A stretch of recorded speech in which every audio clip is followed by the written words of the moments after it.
Hi everybody, today I am unboxing and reviewing this MasterChef waffle maker. I bought it because it was less than $30 plus I was able to make two waffles at the same time. In order to use it, you just have to plug it on the wall, and before the first use you have to clean it. I decided to do it with a little bit of olive oil and some paper towel, and it was ready to use. This time I decided to make some sweet potato waffles, and I put 2 scoops of the product there, close the lid, and wait at least 5 minutes.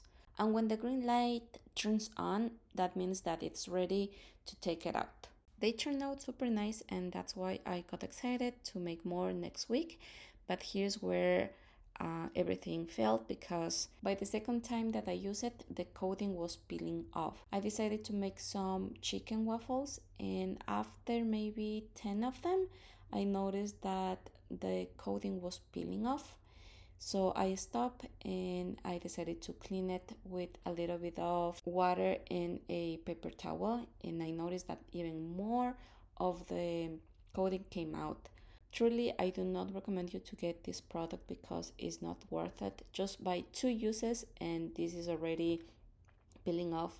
You know that these products, the coating is very bad for you. Those are forever chemicals, so truly don't get this one.